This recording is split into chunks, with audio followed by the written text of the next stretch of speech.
Impressionismos com Beatriz Meireles.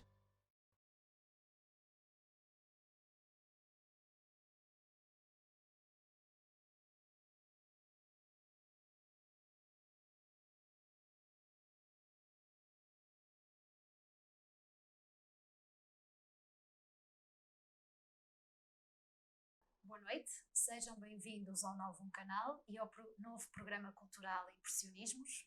Hoje temos connosco uma convidada muito especial, a doutora Rosário Machado. Muito obrigada pela sua presença, é uma honra tê-la cá connosco. A doutora Rosário Machado nasceu a 19 de julho de 1969 em Lisboa, no dia e hora em que o homem partiu para a Lua. É uma curiosidade interessante. De todas as formações que tem, destaco a licenciatura em Sociologia pela Faculdade de Economia da Universidade de Coimbra, doutoranda em Estudos Culturais na Universidade do Minho. É diretora da Rota do Românico, toda a gente sabe, da Associação de Municípios de Val de Sousa e, por inerência, diretora de Estudos do Românico e do Território, integrando também a direção executiva da Transromânica, itinerário cultural do Conselho da Europa. Muito obrigada pela sua presença. Vamos passar agora à primeira parte do programa, que chamamos Qual é o Objeto? Eu vou dizer-lhe qual foi o objeto que eu escolhi para este primeiro programa e depois vou perguntar-lhe qual é o seu. Escolhi uma aguarela da pintora Adelaide Morgado, que muito gosto, intitulado Súplica, por ela, mas por mim eu falava mais de uma revelação, como nos fala na frase inicial o José Tolentino Mendonça, ou uma aparição do Virgílio Ferreira. Este rosto desta senhora tem umas linhas nos olhos e eu entendo que combina muito bem com este programa. Porquê? Porque aos poucos, com uma palavra, com um rosto novo, com uma troca de impressões, com um desvendar por existirmos, ele se vai desprendendo. Doutora Rosário Machado, ou Rosário Machado, como tínhamos combinado no início do programa. Qual é o seu objeto e por que o escolheu? O meu objeto é um livro e devo dizer que pensei bastante em que livro havia de pegar. E peguei simbolicamente, depois de alguma reflexão e daquilo que eu pensava, bom, o que é que também faz parte da minha vida, e conjugar aquilo que é a minha vida profissional e aquilo que eu tanto gosto, e este território que eu aprendi a amar e a trabalhar. E escolhi a fotobiografia do Amadeu de Sousa Cardoso e só um pequeno pormenor. O Amadeu, para mim, é talvez o maior pintor da história de Portugal. Acho que também tem a ver um bocadinho com este programa, com o modernismo, com o impressionismo, e com uma particularidade que não nos deve chocar, mas que nos deve fazer refletir. O Amadeu de Sousa Cardoso faleceu quando da pandemia da peste, da pandemia da gripe espanhola, no início do século passado. E às vezes é importante que também tenhamos essa noção. Mas é, acima de tudo, um pintor que foi marcando a minha vida, porque eu, antes de estudar Sociologia, estudei pintura, e foi a grande primeira exposição que fui ver e que me tocou profundamente. Foi quando fui, há uns anos, não vou dizer quantos, porque já foi há alguns, fui ver a primeira grande exposição que a Gulbenkian promoveu sobre Amadeu de Sousa Cardoso, e acho que de facto isso me marcou profundamente. Quando senão eu venho parar e trabalhar para o território de Amadeu, e hoje tenho ligações muito profundas e tenho uma grande paixão por este território, e também porque aprendi ainda a gostar mais da história dos artistas e dos homens culturais deste território. Por acaso também tenho uma grande admiração por esse pintor e, como disse no início, também tenho por si e pela sua paixão à cultura e ao território. Eu tenho uma pergunta que vai muito ao encontro do que falou, que os momentos de crise e os momentos de pandemia também são momentos da história que inspiram muito os artistas. E isso realmente acho curioso ter trazido por cá esse elemento. Passamos ao segundo momento do nosso programa, que é a entrevista propriamente dita, agora que falamos dos nossos objetos. E quero perguntar-lhe, no texto científico que coordenou, pode ler-se que para compreender este território e a época românica, o que a época românica nos legou, devemos atender à relação com a paisagem. Mais concretamente, à integração nos vales do Rio Sousa, Douro e Tâmega. Quer definir-nos este belíssimo território que é a Rota do Românico e que noto que muito a apaixona? Sim, e é interessante, eu agradeço imenso que tenha pegado e iniciado nesse ponto. É engraçado porque muitas vezes sou questionada se sou historiadora ou se sou arquiteta, porque eu trabalho essencialmente com património edificado como base. Eu tenho muito orgulho em dizer que sou socióloga, porque eu trabalho acima de tudo com a humanidade deste território. Eu tenho o grato prazer, e porque não sou nada neste território, mas hoje em dia entendo que sou de amor e com muita, muita paixão, e até pela minha família sou deste território e tenho um orgulho enorme nisso. E nessa citação que se faz, eu quando olho, e a minha atitude, não só académica, mas também em termos de trabalho e de projeto que desenvolvemos todos, tendo a ter alguns princípios que me norteiam e que norteia a equipa, que é olhar para este território como uma paisagem cultural. E quando nós falamos de uma paisagem cultural, falamos de uma geografia e de uma humanidade. De uma geografia porque é um território físico, é um território com características muito vincadas, e daí gosto imenso quando introduzem a questão dos vales, que para mim é logo poesia, dos vales do Douro, do Tâmega e do Sousa. E nisso mostra a poesia da implantação do românico, porque quando nós falamos de paisagem cultural, e quando falamos da paisagem cultural da Rota, porque é isso que se trata, a Rota do Românico é uma paisagem cultural de gente que habita, só para termos a noção, há muitos milhares de anos este território. É dos poucos territórios do país que tem uma continuidade permanente de habitação desde que os povos sedentarizaram. E o património edificado demonstra-nos isso, ou seja, eu não estou a dizer isto por especulação, estou a dizer porque há fatos concretos que nos justificam essa paisagem cultural. E, acima de tudo, quem transforma e quem faz e quem dinamiza a paisagem cultural é a sua humanidade nestes tempos. E eu acho que é fundamental não separar, e daí o conceito de paisagem cultural ser fundamental, porque não separa aquilo que é físico daquilo que é humano. Esse conceito junta aquilo que muitas vezes há uma tendência para achar que os historiadores estudam coisas antigas e não têm às vezes os pés assentes na terra, os arquitetos, mas este conceito de juntar a humanidade às pessoas faz a diferença na Rota do Românico e, acima de tudo, faz a diferença no orgulho que devemos ter todos deste território, que são o Val de Sousa, o Val do Tâmega e o Val do Douro. Temos. Desde o momento da sua criação, digamos assim, formalmente em 2008, qual é a análise que faz do trabalho que foi desenvolvido, claro, muito sucintamente, e quais são as áreas de intervenção da Rota do Românico para quem não sabe? A Rota do Românico foi, como produto turístico, formalmente apresentada em 2008, mas a Rota do Românico nasce como projeto regional de 6 municípios em 1998, o que é desde logo, estamos a falar de 22 anos. Deve ser dos poucos projetos supramunicipais, regionais, que têm este tempo, e o tempo é fundamental. Tolentino Mendonça fala-nos muito do tempo. O tempo é fundamental, e de forma muito sucinta, que se eu puder explicar o grande sucesso, com dificuldades inerentes a tudo isto, o grande sucesso da Rota do Românico foi a vontade dos responsáveis políticos em querer que acontecesse um projeto. quando na altura ainda não se sabia o que é que havia de acontecer.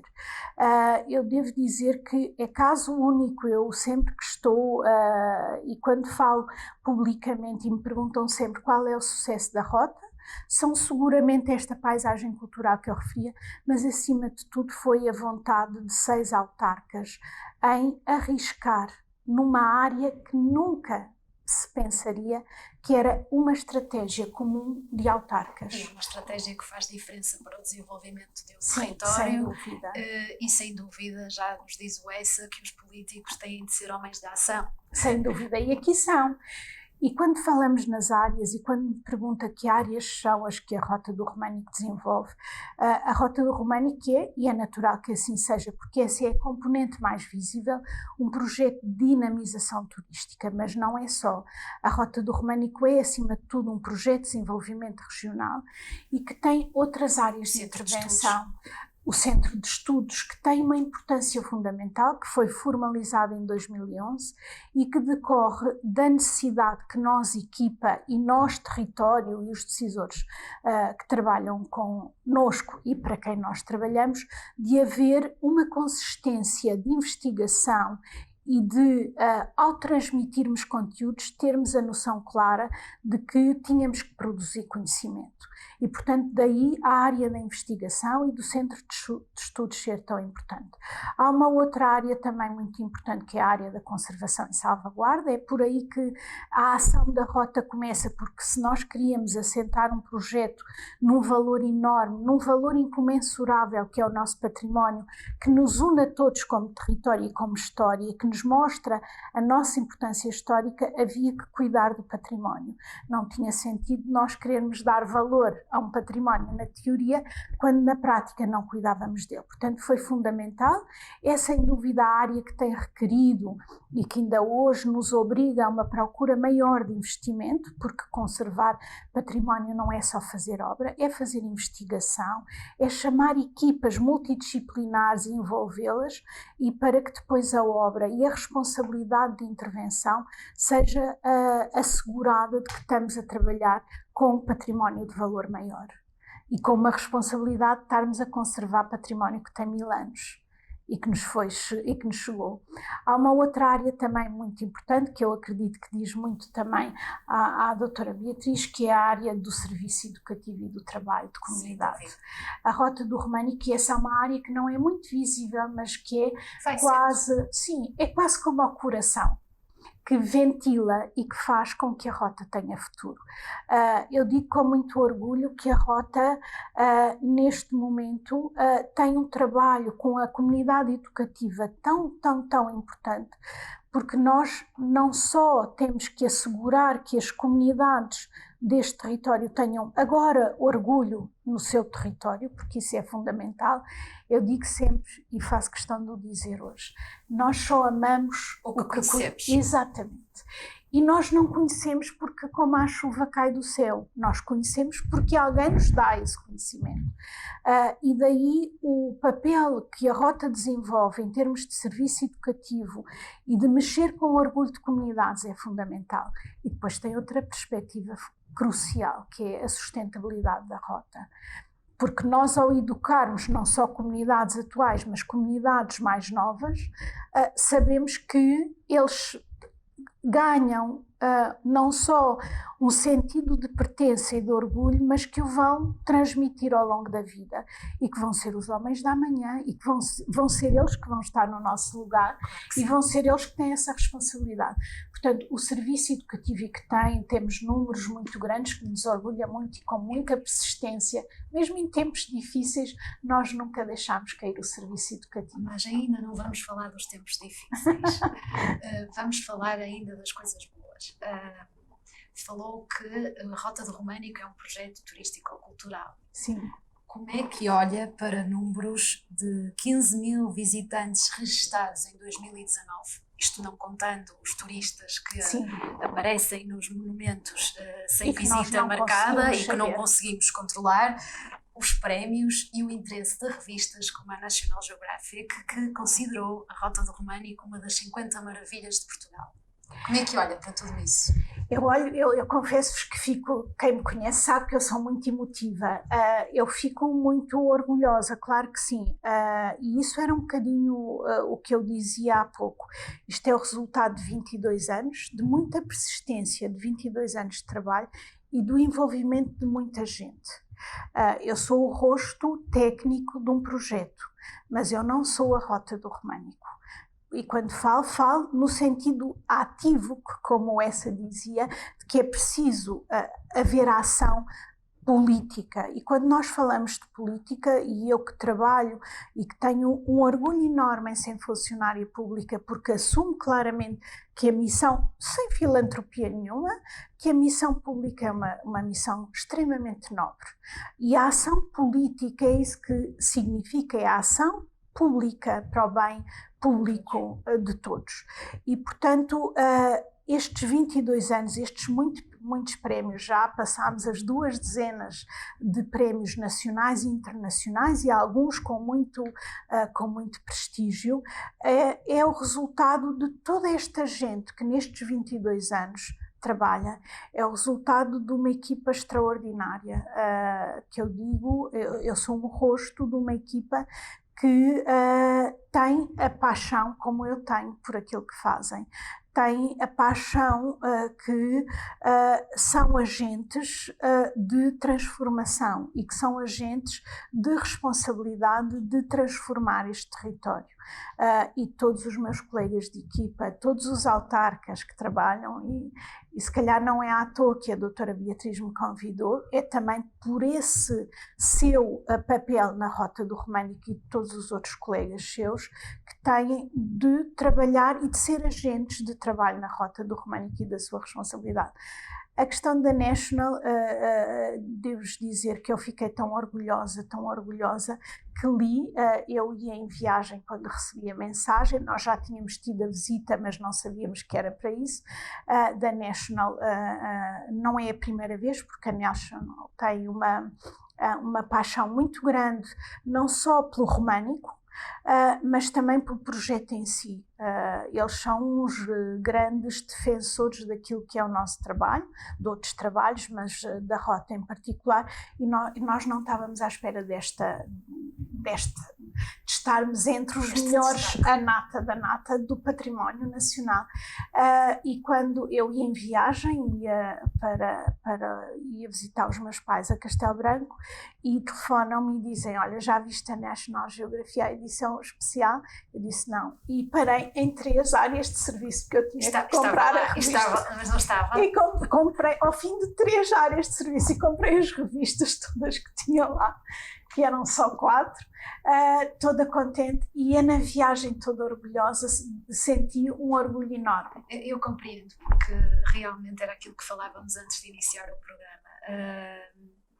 O trabalho na cultura é tão moroso que sim, quando realmente há esse destaque, e neste caso de uma publicação internacional que tem muito protagonismo, é muito bom ser reconhecido. Eu falo porque eu própria também senti esse orgulho. Agora sim, vamos falar de coisas menos boas. Vamos falar, claro está, da pandemia, não é? Que de certa forma também pode criar oportunidades. Curiosamente e ironicamente, eu estive na apresentação da internacionalização da Rota do Românico no mercado asiático e veio a pandemia Covid-19 da China. Como é que, enquanto diretora da Rota do Românico, tem lidado com esta adaptação? Quais são os planos para um futuro próximo? Desde logo eu acho que esta situação apanhou-nos a todos de surpresa.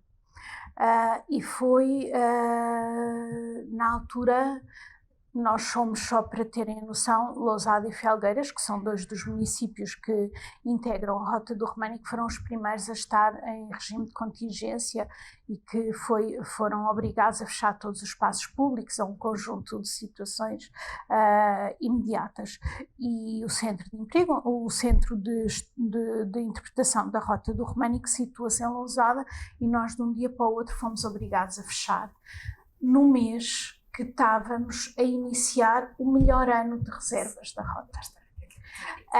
Depois de muitos anos, com os centros de interpretação, com o produto, depois da investigação que foi feita e da comunicação e da divulgação, e porque isto é um processo muito lento, quem trabalha na área da cultura e no turismo sabe que é preciso semear e depois só muito tempo depois é que se começam a colher frutos. E às vezes anos, e nós estávamos a ter o melhor ano de reservas. Começava em março e o mês de junho, julho, em termos de reservas não só nacionais, mas de grupos internacionais, inclusivamente de algumas revistas de prestígio da Europa, estavam a fazer reservas para vir à Rota do Românico. De repente fomos obrigados a fechar o centro, que é no fundo a porta de entrada para toda a rota, e fomos, num dia, recebemos 95% dos cancelamentos para tudo.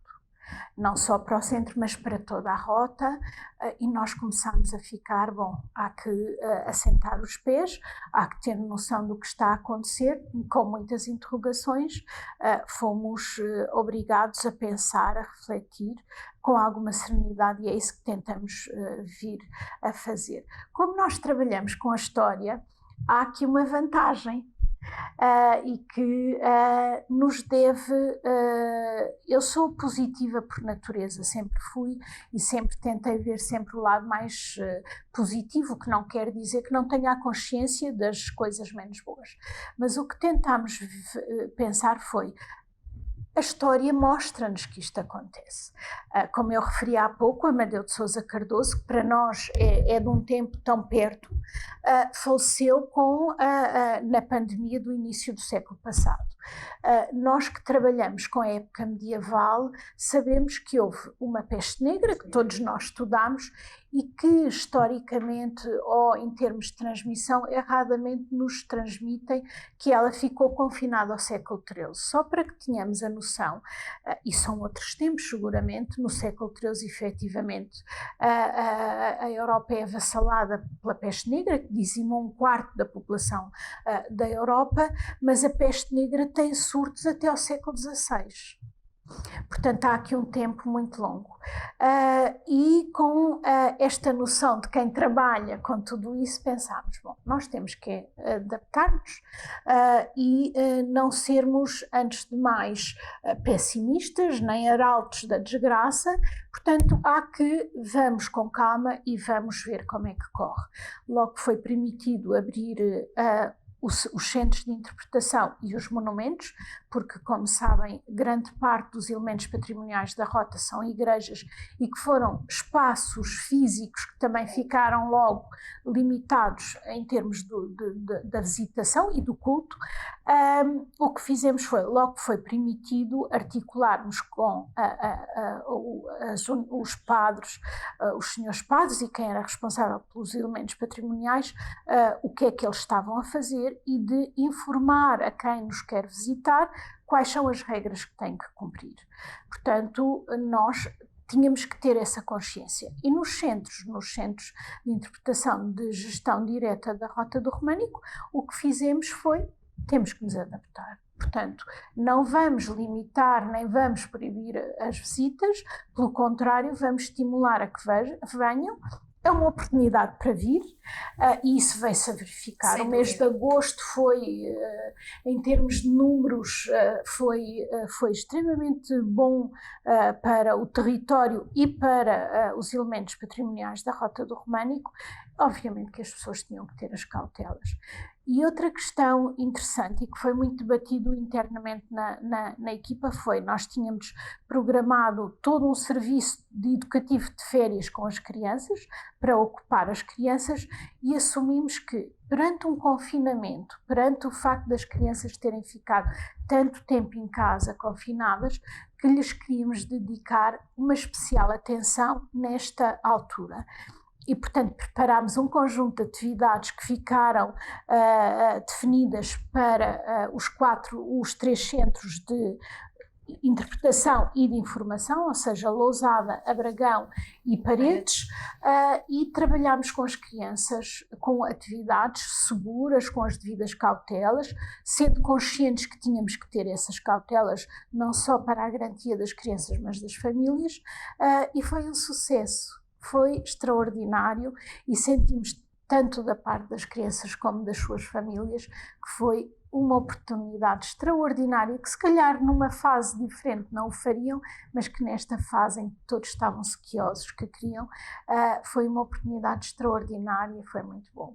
Vamos passar agora ao último momento do programa, antes dos destaques culturais, e vamos dançar. Que bom! Estou a brincar. Nós vamos a um momento de perguntas e respostas muito rápidas, mais pessoais. E, portanto, assim vou começar. É um momento chamado Quick Step. Qual é o livro da sua vida, doutora Rosário?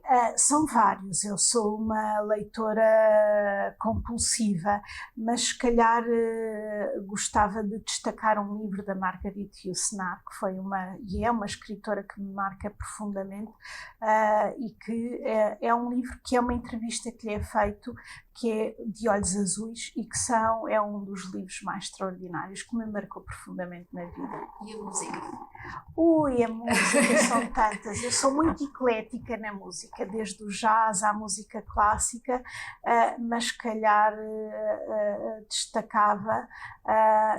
Isso é muito difícil só escolher uma na minha vida, mas se calhar destacava o Requiem de Mozart, porque é assim uma coisa que me faz subir e descer, me faz chorar e rir.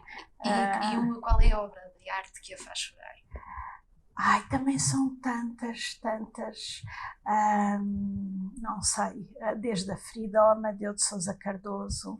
Se calhar não digo chorar, mas pela imagem, por aquilo que me diz também o quadro da viola do Amadeu de Sousa Cardoso. Se calhar, mas é muito difícil responder a isso.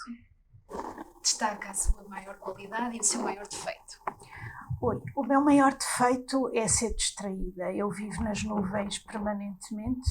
Na minha maior qualidade, e tenho muitos outros defeitos, muito, sou muito esquecida tenho muitos.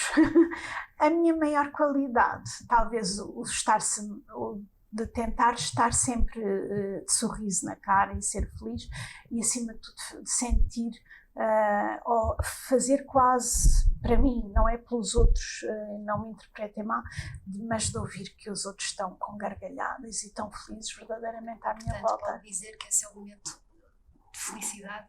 Sim. Ouvir os outros a rir. Os meus filhos, só por uma questão muito pessoal, eu hoje faço 21 anos, eu e o meu marido, obviamente, 21 anos de casados. E lembro-me quando viajávamos os dois no início, ríamos muito e dizíamos assim, um dia a parte de trás do carro há de estar cheia de gargalhadas. Ainda hoje nos divertimos imenso e é talvez dos momentos mais felizes da minha vida, é quando ouço o banco de trás a rir às gargalhadas. Realmente o riso de uma criança é qualquer coisa transcendente. Extraordinário. O que faz nos tempos livres? Eu, por acaso, acho que já sei o que é que me vai responder. Ler, pintar, e outra coisa muito engraçada, eu adoro água, eu cresci e vivi sempre à beira-mar, a não ser estes últimos 23 anos da minha vida, e nadar, eu gosto imenso de nadar. Sei que ia falar do escotismo. Mas isso não é os meus tempos livres, só para esclarecer. Essa é uma paixão que eu levo a sério. Leva a sério? Sim, e que não é um hobby, é uma dedicação enorme.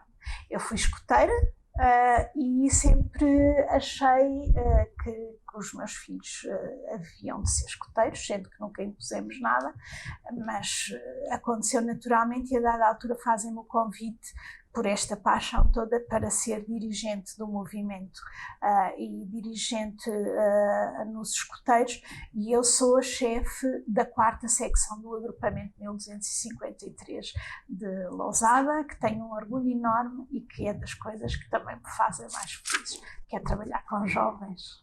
Escolheria outro lugar no mundo para viver? Não. Nunca. Muito.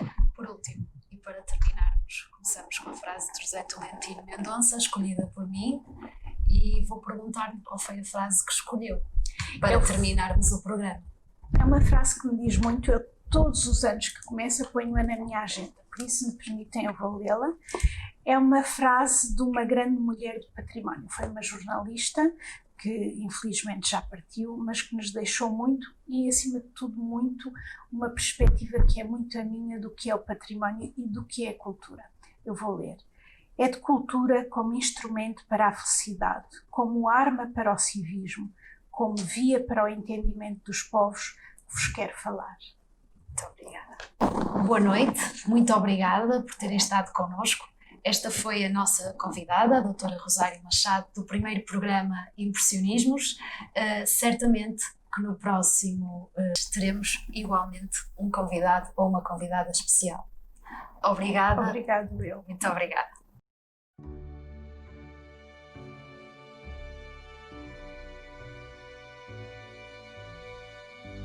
O seu novo programa do Novo Canal culmina então com a apresentação da agenda cultural na região. No município de Penafiel, o primeiro concurso gastronómico do concelho irá ser de 1 a 11 de outubro. Chama-se Petiscando e promete mostrar o melhor da gastronomia. No concelho de Paredes, a 3 de outubro, na igreja de São Tomé de Bitarães, às 22h30, com o apoio da Câmara Municipal de Paredes, o promotor à área metropolitana do Porto, Lisboa String Trio com Cristina Branco será a artista destes sons no património.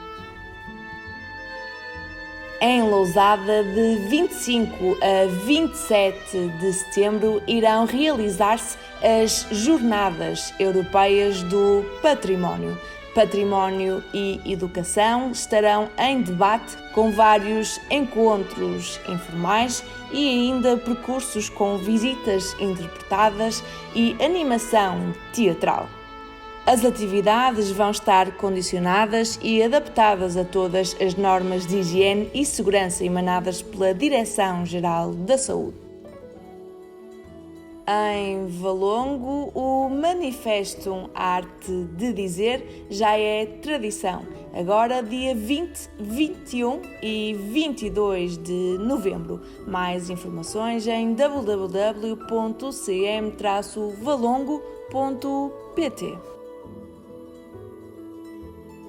No município de Passos de Ferreira, a exposição de pintura Liberdade de Maria Costa estará patente até dia 3 de outubro de 2020 no Museu Municipal Museu do Móvel.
Novo Canal.